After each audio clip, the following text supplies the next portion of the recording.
He is on the horn. Let's welcome in one of Dan Campbell's all-time favorite people, Colton Pouncy of The Athletic. Find his work there. Find him on Twitter at Colton_Pouncy. Colton, my friend, good morning to you, my man. How are you? How's life? How are things, partner? Doing great. Doing this last day from locked away at the line facility all weekend. So, yeah, doing great. Getting ready for the draft, and it's a fun time to be covering the Lions right now.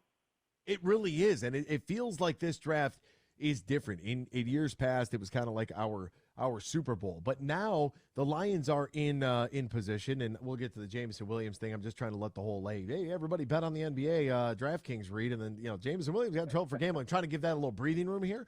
So I want to start first with just like the feeling of this draft in comparison to years in the past, where it almost kind of feels like we're adding to a roster that we already believe is good enough when we haven't always had that. Yeah, I was actually just talking to Nick Baumgartner, my colleague, about this the other day. It really feels like this is a real opportunity for the Lions. And in years past, maybe when you're having these draft conversations, it's like there's a lot of pressure to get the pick right so you can get in the right direction. Whereas now, like, the roster's at a place where it's strong enough, even without 5 picks in the top 81, where you almost made the playoffs. You had a winning record last year. You went 9-8, and there was a lot of buzz about the team anyway. And now you have a real chance to use this draft capital to kind of push yourself to contender status. And, when you're talking about 2 first-round picks, 2 second-round picks, another third-round pick, those are premium picks in my opinion, like top 100 prospects and picks. Those are players that you expect to start, whether it's now or a year from now. Those are guys that can help your team right away. So I really like what they have, the resources that they have to kind of make these moves and get back into the playoffs. This is probably what you're looking for if you're a Lions fan, and I'm sure fans around the league are probably envious of the Lions' position right now. Oh, I mean, no doubt about it. And that Rams pick looking really, really good right now. So let's go to it. If Will Anderson is there, is that the no-brainer? Yes, the Lions are going to take him if we see some crazy quarterback action here in the top 5 picks. Yeah, I'm sure that Brad Holmes and Dan Campbell are hoping happens. They see Will Anderson, number 31 from Alabama, falling there at number 6. And I think that is probably the no-brainer pick. Like, that's probably the one that you'll see. We saw the draft reaction from when they drafted Aiden Hutchinson last year. That would probably be a similar reaction if Anderson's there at number 6.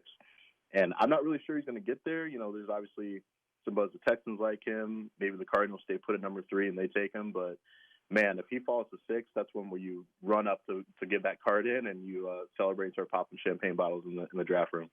Yeah, somebody better tell the television producers that pick's going to be quick. So don't worry about it. Don't even worry about commercials we don't even need any analysis. Like, this is going to be so fast. Like, you guys better figure out what to do from a timing standpoint because you're going to need some help. If he's not there, Devin Witherspoon, ranked by ESPN the 7th overall best prospect, the corner out of Illinois. This guy will go out there and he will assault you on the football field. And then right behind him is another corner from Oregon, Christian Gonzalez. Which one would you prefer, Colton? Which one do you like better? This is maybe a little bit controversial. I almost prefer Christian Gonzalez, and I'll say the reasons why. Gonzalez is only 20 years old. He's a really young player. He's got the length that you look for in the corner. He's almost 6'2", runs a 4.38 40 at the combine. I almost think that was a little slow. He's probably close to like a 4.35. His sister's an Olympian, so you got that athleticism that runs in the family. Really long, great like makeup speed. If he does get kind of burned over the top, he can close that speed with his closing speed, I should say. So I like Gonzalez as a player a lot. And obviously, like, Witherspoon's really good too. I guess my only concern with Witherspoon is he's a little bit smaller. His play style is like very violent. His tape is really fun to watch because he is so violent. But I almost wonder if he can't get away with some of that stuff in the NFL, and if that might lead to injury because he's so small.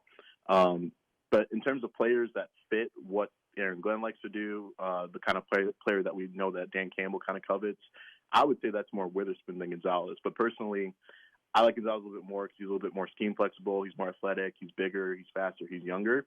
But Witherspoon, in terms of prospect, he's everything the Lions would probably look for. So if he's sitting there at 6 and maybe some of those other defensive linemen are gone, I can easily see them, running up to, turn that card into. That's sort of the player that they like and they've shown to like over the years. Colton, we've had, it's been a really long couple months here on the program when it comes to the Lions because there's been a lot of debate over what direction do they go. And there is a little bit of, we just took a corner at 3 in Jeff Okudah. He is now no longer with the team. Why would you go corner in the top 10 again? There has been some of that conversation. Just because Jeff Okudah didn't work out doesn't mean that one of these guys can't work out. Do you see sort of a lot of the same sentiment whether they're responses to your articles or maybe on Twitter, where people might be afraid to take a corner here at this spot in the draft? Yeah, absolutely. It almost feels like people are kind of scarred from Okudah, which to an extent I understand, but that was 3 years ago that they drafted him, and it wasn't even this regime. A lot of Lions fans tell me that they'll be comfortable whatever Br0's does. So if that's the case, and he wants a corner in the top 10, like, stay true to your word and say that you believe in him as a GM, right? Like, that's sort of where I'm at with this whole process. And, I think it's kind of unfair to compare, like, Okudah to Gonzalez or whatever. I think I've seen some of that. They're different players. Like, Gonzalez is faster. Like, the speed is probably the biggest difference between the two players. And honestly, like, when you look at other top 10 corners in recent years, you've got Sauce Gardner, you've got Patrick Surtain, you've got J.C. Horn. Like, those are all players that have really made a mark in this league early on in their career. So just because it didn't work out with Jeff Okudah doesn't mean that every corner you take in the top 10 is, destined to be some sort of bust or something. So I don't really understand that sentiment, but I have seen a lot of it. Yeah, that Sauce guy, Detroit native. He's kind of good. I think he might play a few years in this league, my friend. A guy that we haven't talked a lot about that I think is just kind of interesting has been Tyree Wilson out of Texas Tech. I wanted to get kind of your thoughts on where he might fit if it does go quarterback heavy, and maybe Will Anderson goes off the board, and we're faced with some sort of Tyree Wilson or Jalen Carter at the 6th spot. Yeah, I think Tyree Wilson's a really good player and would be a really good fit in Detroit. I actually took him for the Lions in the Athletics beat writer mock draft that published today. So he's a pick that I would like a lot. He's super long, physical, athletic, defensive lineman, and he's big. He's 6'7". So I think when you're looking at the future of that defensive end edge position, you already got Aiden Hutchinson in place. You can use a guy like Tyree Wilson opposite him, and you're set there for the future. And they complement each other really well. If you have Tyree, you let him play like the heavy end position on their defense, then you let Aiden on the other side stand up, do what he wants, and wreak havoc on the other side. So, teams are always looking for pass rushers, and when you have a chance to get one at 6, like, that's a premium position. So I understand why you want to go that route, and that's probably something I would do too. But when you factor in Jalen Carter, I think that's where things get more complicated, because if this were just about talent, if Jalen Carter's there at 6, you take him, you sprint up there, you have a party after. But I think with his offseason, sort of some of the things he's gone through, you do have to weigh, is he a good character fit in our locker room? That's why these meetings are so important. You get to learn about these guys. Br0 said the other day that he felt better about Jalen Carter after talking to him and sitting down with him. So maybe he is an option at 6 if he falls that far. And that's going to be a tough debate. If one of those two guys is there, or maybe you're debating a corner there too, like, those are like some good options that you have. So, maybe you feel good enough to take Jalen Carter, but if not, and you want to go Tyree or a corner, I think that makes sense too. Like, there's some really good football players in that spot that can help your team. Minus the speeding tickets in September with Carter, and we'll take away the unfortunate series of events that led to a couple of UGA members losing their lives. We're going to take all that off the table. This guy shows up to his pro day, Jalen Carter does, 9 days later, or pardon me, shows to his pro day, 9 pounds heavier is what I was trying to get to before I tripped all over myself there. And the report is he's not finished at the drills. He looks out of shape. I don't understand how that could happen when it's honestly the biggest job interview of your life. That, to me, from a football standpoint, like, I don't know if I could survive another Nick Fairley here. Yeah, the only thing I would say about that would be, I wonder if he was, that he had to leave the combine to go when there was a warrant for his arrest. Like, I've never seen that happen. I was at the combine, I was at the podium kind of waiting for him to come out. He just never showed up. So he had to go back to Georgia. Maybe he was still dealing with some trauma, some fallout from that whole thing, and maybe he just wasn't ready for his pro day. So if that's the case, that's sort of on his people to say, hey, we're not showing up to this. We'll have a private workout like 3 weeks later, if that was the case. So I don't know if that's it. That's sort of some speculation on my end. But yeah, it is sort of concerning when you see this top prospect, show up almost 10 pounds heavier, fail to complete these drills. He's sort of huffing and puffing.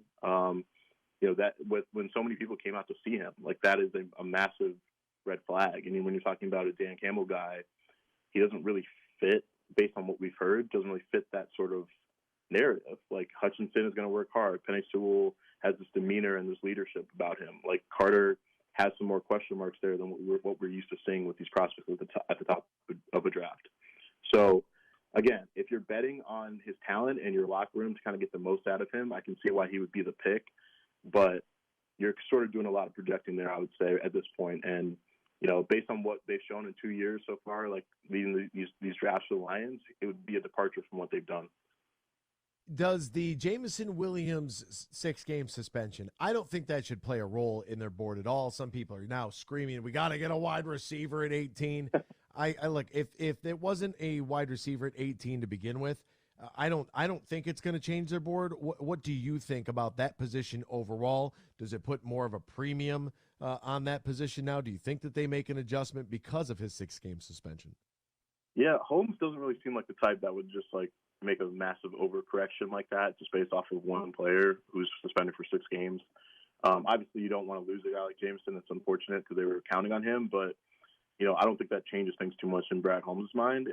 If anything, for me, when I heard that news, I wondered, because we were going back and forth, is a Lions locker room strong enough to handle a personality like Jalen Carter, who maybe is a little immature, but you trust the talent, you hope that your locker room can kind of get the most out of him. Based on this news, where you have 4 players suspended, 2 of them released, I'm kind of wondering if that's where it comes into me. Whether, to me, that almost affects the Jalen Carter decision more than it affects what they do at wide receiver. That's just kind of where my head went. But in terms of wide receivers in this draft, I still think like we're probably looking at the position regardless of JMO's suspension or not. And when you're talking about that position, they could use a big-bodied X receiver of the future. So a guy I was looking at was like Tennessee's Cedric Tillman, who kind of reminds me of maybe like a poor man's Mike Evans. He's a bigger receiver, can go up and get the ball, scored a lot of touchdowns for Tennessee last year. If he's available in the second round at pick 55, that makes sense. And you're not really reaching. It's not like you're saying, oh, well, we got to take Quentin Johnson at 18 now, or Jordan Addison, the USC receiver, at 18, even though they weren't on our board that early before. So I think that sort of sticks to your plan. It gets you some help at wide receiver. Maybe a guy like that can kind of keep things going until Jameson is ready to come back, ready to play. And again, he's still a long-term piece that fits in really nice with Amon-Ra St. Brown and Jameson Williams. So that's kind of where my head was at. I don't know if Brad Holmes' mind has changed that much just because of the suspension, but I still think they should target a wide receiver at some point. Colton Pouncy joining us right now. And Colton, there are some people that subscribe to this idea that you take a quarterback and you just relentlessly take quarterbacks. In every draft and every pick, I don't get it. I don't understand it. I'm like, what do you guys want to be, the Cleveland Browns, for God's sakes? But anyways, neither here nor there. There is a quarterback that I'm very interested in. You mentioned Tennessee. Let's go back down there. Hendon Hooker, where he might fall. 6'3", almost 220. 27 touchdowns, only 2 picks before the injury last season. Beat Alabama. That's kind of a big deal. Plays in the SEC. A majority of the draft picks, like they produce a ton of talent down there. I'm very interested in Hendon Hooker. Is this a draft where the Lions take a look at adding somebody to that room? And if so, what pick do you think that's a good one to target? I definitely think they're going to add a quarterback, and Brad Holmes has been pretty open about that this offseason. Obviously, they brought back Nate Sudfeld. They have Jared Goff in place, but Holmes told us, like, look, we're looking to add to that position. I think we'll try to have a third quarterback here at some point. It seems like they have an offer out to Teddy Bridgewater. That's what Ian Rappaport reported. And a lot of those veteran quarterbacks that are free agents right now are kind of waiting until after the draft to see what teams do before they commit to joining a team before the draft, because all of a sudden you could sign with the team and they draft the quarterback and you're second or third on the depth chart. So I understand the thought process there. But in terms of some of these quarterbacks, and especially you mentioned Hendon Hooker, I think it depends on where you can get him.